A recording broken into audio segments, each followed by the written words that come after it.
تاکہ کوئی بھی غریب آدمی آئے اس کا علاج ہو رہا ہو. اگر اس کے پاس پیسے نہیں ہیں، اور کینسر کا بہت مہنگا علاج ہے، سب سے مہنگا علاج کینسر کا ہے، تو یہاں تو 90% لوگوں کے پاس کبھی بھی پیسہ نہیں ہوگا کینسر کا علاج کروانے کے لیے. تو لہٰذا وہ ہسپتال اس لیے بنا تھا کہ کسی کو ایک تکلیف میں پورا خاندان مجبور ہو تو ان کو یہ فکر نہ ہو کہ اگر پیسہ نہیں ہے تو علاج ان کا ہوگا. تو تب سے میں نے سوچا کہ اللہ نے کبھی بھی مجھے موقع دیا، اس ملک کا اقتدار دیا، تو سب سے ضروری، سب سے پہلا کام میں نے کرنا ہے کہ ہمارے عام لوگوں کے لیے یہ عذاب اٹھ جائے کہ اگر گھر میں بیماری ہے، وہ پہلی تکلیف ہے، تو ان کو یہ فکر نہ ہو کہ ہمارے پاس پیسہ نہیں علاج کروانے کے لیے. لہٰذا یہ جو ہیلتھ انشورنس آج اناؤنس کرنے کے لیے میں خاص طور پہ لے آیا ہوں، یہ اتنا ضروری ہے. دو قسم کے دنیا میں لوگ ہیں. ایک وہ لوگ ہیں جنہوں میں اللہ میں ایمان ہے، وہ سمجھتے ہیں کہ اللہ کی مرضی کے بغیر کچھ دنیا میں ہو ہی نہیں سکتا. دوسرے وہ لوگ ہیں جو سمجھتے ہیں کہ یہ دنیا ویسی چل رہی ہے، اس میں اللہ کا کوئی مداخلت نہیں ہے. دو قسم کے لوگ ہیں نا، ایک اللہ میں مانتے ہیں، ایک نہیں مانتے. جو میرا ایمان ہے وہ یہ کہ اگر آپ کے پاس پیسہ ہے بھی نہیں، جو پاکستان کے پاس ابھی تک وہ پیسہ نہیں ہے، لیکن اگر آپ انسانیت کے لیے اپنی ساری زور لگاتے ہیں، ایفرٹس کرتے ہیں، پیسہ خرچ کرتے ہیں انسانیت کے لیے، انسانوں کی بہتری کے لیے، تو میرا ایمان یہ ہے کہ اس ملک کو جب اللہ خوش ہوتا ہے، کیونکہ وہ خوش تب ہوتا ہے جب اس کی انسانوں کی کوئی خدمت کرتا ہے. اللہ تو اس سے پیار کرتا ہے جو اللہ کی مخلوق سے پیار کرتا ہے. تو جب وہ دیکھتا ہے، یہ میرا ایمان ہے کہ جب وہ دیکھتا ہے کہ ایک ریاست اپنے کمزور اور غریب طبقے کی مدد کر رہی ہے، دکھی انسانیت کی خدمت کر رہی ہے، تو پھر اللہ کی برکت آتی ہے اس معاشرے کے اوپر. اور یہی وجہ تھی کہ جب ہمارے نبی صلی اللہ علیہ وسلم نے مدینہ میں، جب پیسہ بھی نہیں تھا مسلمانوں پہ، برے حالات تھے، لیکن ریاست نے اپنے کمزور طبقے کی ذمہ داری لے کے دنیا کی تاریخ کی پہلی فلاحی ریاست بنائی مدینہ میں. اور پھر یہ دنیا اس گواہ ہے کہ کبھی دنیا کی تاریخ میں اتنا بڑا انقلاب آیا نہیں جو کہ وہ مدینہ کی ریاست کے بعد آیا، بلکہ مدینہ کی ریاست لے کے آئی. یہ دنیا میں کبھی ایسے ہوا ہی نہیں ہے کہ 625 میں جنگ بدر اور 313 اور 11 سال کے بعد ایک سپر پاور گرتی ہے اور اس کے 2 سال کے بعد دوسری سپر پاور ان کے سامنے گھٹنے ٹیک دیتی ہے. یہ کبھی نہیں ہوا. اور یہ جو ماننے والے لوگ ہیں اللہ میں، انہیں پتہ ہے کہ جب اللہ خوش ہوتا ہے، اور وہ جب سرکار مدینہ نے جب انسانیت کو ترجیح دی اور انصاف کو، تو وہی دیکھتے دیکھتے دنیا کی امامت کی ان لوگوں نے. تو پاکستان کا بھی وہی ماڈل ہے. ہمارے پاس اتنا بھی پیسہ نہیں ہے، مقروض ہیں، IMF کے پروگرام میں ہم ہیں، ہمارے پاس سود دیتے ہیں، قرضوں کے اوپر سود ہی دینا، آدھا تو پیسہ چلا جاتا ہے جو قرضے پچھلوں نے لیے تھے اس کے اوپر سود دینے کے لیے. لیکن اس کے باوجود یہ جو 2 صوبوں نے، خیبر پختونخوا نے اور اب پنجاب نے، یہ جو فیصلہ کیا کہ سارے لوگوں کو ہیلتھ انشورنس ملے گی جو بھی اس صوبے میں لوگ رہتے ہیں، میں اس لیے آپ کو خراج تحسین پیش کرتا ہوں کہ اس کی وجہ سے پیسہ آئے گا آپ کے پاس. 2 سوچ ہے نا، ایک جو نہیں مانتا اللہ میں، وہ کہتا ہے پہلے پیسے اکٹھے کریں گے اور پھر ہم فلاحی ریاست بنائیں گے. دوسرے جو ہماری طرح میں اللہ میں مانتے ہیں، وہ یہ سمجھتے ہیں کہ پہلے ہم لوگوں کی خدمت کریں گے پھر اللہ پیسہ لے کے آئے گا. کیونکہ اللہ تو جب خوش ہوتا ہے، وہ کسان جو بیٹھے ہوئے ہیں، آپ سے بہتر کون جانتا ہے کہ اللہ کے اوپر ہوتا ہے. بارش صحیح ٹائم پہ آ جائے تو آپ کی عید بن جاتی ہے، بارش نہیں آتی تو اللہ کا عذاب آ جاتا ہے. تو یہ تو ہماری طرح کے لوگ، ہم تو سمجھتے ہیں کہ ہماری پہلی ڈیوٹی یہ ہے کہ اللہ کو خوش کریں، اور اللہ خوش ہوتا ہے جب اس کی عوام کی خدمت کریں. اس کی عوام کو سب سے پہلی چیز کہ جب وہ برا وقت ہوتا ہے، جب گھر میں بیماریاں ہوتی ہیں، تو اس کو کبھی یہ فکر نہ ہو کہ میرے پاس اگر پیسہ نہیں تو میرا علاج نہیں ہوگا۔ اور یہ آج جو 2 ڈویژنز کو آپ نے، یہ پنجاب کی 2 ڈویژنز کو آپ نے جو ہیلتھ کارڈ دیا ہے، اور یہ میں پھر سے بتا دوں، یونیورسل ہیلتھ کوریج کا مطلب کیا ہوتا ہے کہ ہر خاندان کے پاس ہیلتھ انشورنس ہے، ہر خاندان کے پاس ہیلتھ انشورنس ہوگی 7,20,000 روپے کی، کہ وہ کسی بھی، یہ بھی ضروری ہے سمجھنا، صرف گورنمنٹ ہاسپٹل نہیں، کسی بھی ہسپتال میں جا کے اپنا علاج کروا سکتے ہیں 7,20,000 روپے پہ۔ اور پھر جو ڈاکٹر یاسمین نے دوسری بات کی کہ اگر ان کے پیسے ختم ہو گئے تو مزید 3 لاکھ اور دیا جائے گا تاکہ وہ اپنا علاج پورا کر سکے، مکمل کر سکے۔ اور یہ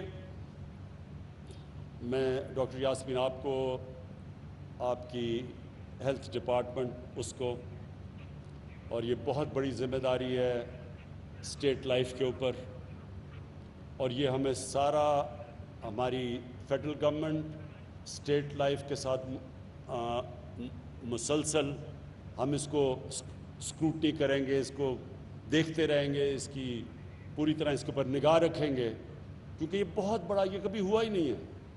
اور میرا تو ایمان یہ، اب تک ہم دنیا کو فالو کرتے ہیں، ہم دیکھتے ہیں جو دنیا میں کیا ہو رہا ہے، یہ تو پاکستان پہلا وہ ملک وہ کام کر رہے ہیں جو شاید ہی دنیا میں کہیں ایسا ہے۔ یہ جو سسٹم ہم لے کے آ رہے ہیں دنیا میں نہیں ہے، یونیورسل ہیلتھ کوریج، یعنی آپ لوگوں کو یہ بھی نہیں کہہ رہے کہ پریمیم دے، انشورنس کی جو پریمیم دے، مفت آپ پریمیم گورنمنٹ دے رہی ہے علاج لوگوں کا کروانے کے لیے۔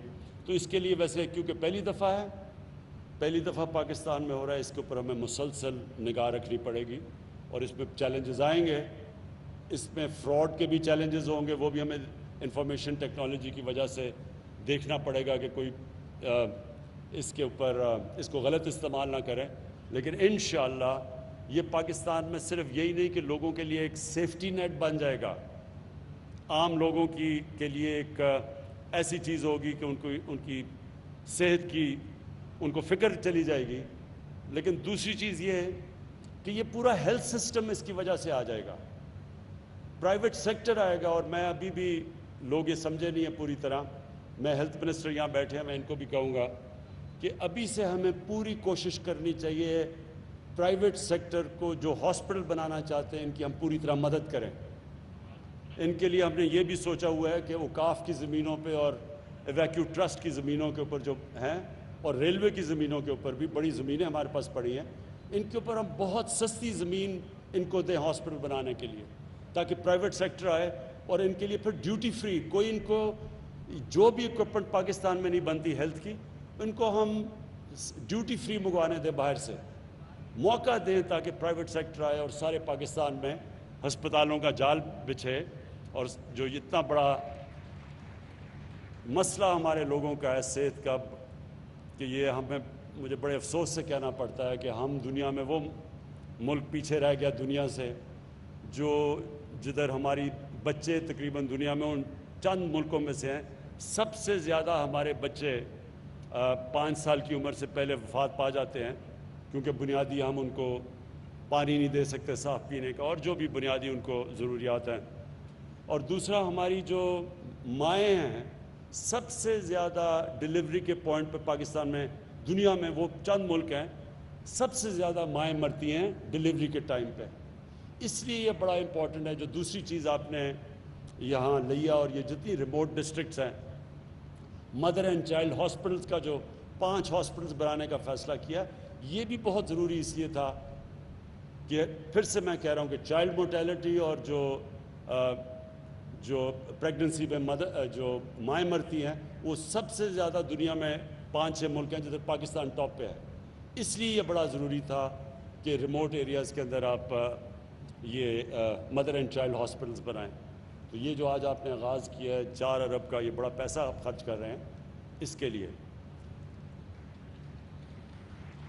اور ساتھ ساتھ اس کے لیے وہ بھی ہیلتھ ریلیٹڈ ہے کہ یہ جو آپ نے سولرائزیشن کی ہے BHUs کی، بیسک ہیلتھ یونٹس کی، یہ بھی ضروری اس لیے ہے کہ یہاں دیہاتوں کے اندر ریگولر سپلائی بجلی کا نہیں ہے، ریموٹ ایریاز میں بیسک ہیلتھ یونٹ ہے اور ادھر بجلی بڑی دیر تک چلی جاتی ہے. اس لیے سولرائزیشن جو سارے ہیلتھ یونٹس کا فیصلہ ہوا ہے، شروع کریں گے بیسک ہیلتھ یونٹ کا ادھر لیا میں، اور پھر باقی علاقوں میں لے کے جائیں گے. یہ بھی میں آپ کو خراج تحسین پیش کرتا ہوں. یہ بڑا زبردست پہلا قدم ہے. میں آخر میں چیف منسٹر پنجاب آپ کو اس چیز کی خراج تحسین پیش کرتا ہوں کہ آپ نے فیصلہ کیا کہ جو بھی سب سے پیچھے ڈسٹرکٹس رہ گئی ہیں، ڈویژنز رہ گئی ہیں، ان کے اوپر زیادہ توجہ دی جائے.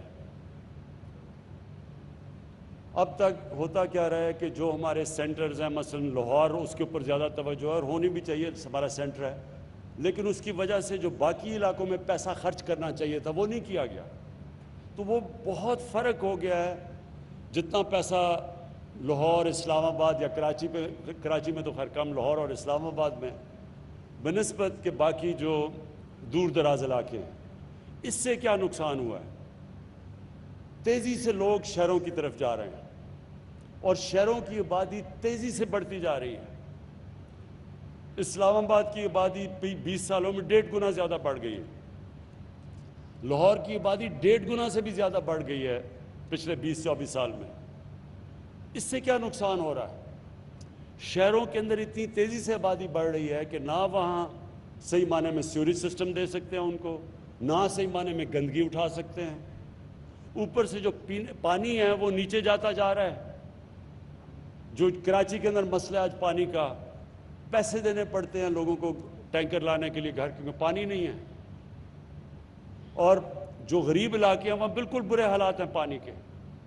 تو اس لیے کیونکہ تیزی سے شہر اس لیے پھیلتے ہیں کہ جب آپ باہر دور دراز علاقوں میں انویسٹمنٹ ہی نہیں کرتے، جب آپ ان کے اوپر کوئی خرچہ ہی نہیں کرتے، تو وہ اور پیچھے چلے جاتے ہیں اور لوگ پھر شہروں کی طرف ہی جائیں گے نوکریاں ڈھونڈنے کے لیے، اسکولوں کے لیے، ہسپتالوں کے لیے. اس لیے یہ ضروری ہے کہ جو ڈیولپمنٹ ہو وہ انکلوسیو ہو. ایک انگریزی کا لفظ ہے انکلوسیو، یعنی سب کو شامل کریں ڈیولپمنٹ میں. اور یہ جو آپ نے ابھی ڈیولپمنٹ پیکج دیا لیا کا، کیونکہ لیا بھی وہ سارا ڈی جی خان، جتنی ڈی جی خان ڈویژن ہے، یہ سب سے پسماندہ ڈسٹرکٹ ہے پنجاب کی، پیچھے رہ گئی ہے. تو اس کے لیے یہ جو آپ نے پیکج دیا ہے، انشاءاللہ اس سے بہت فرق پڑے گا. یہاں غربت پہ بھی فرق پڑے گا، علاقے کی ڈیولپمنٹ پہ بھی فرق پڑے گا.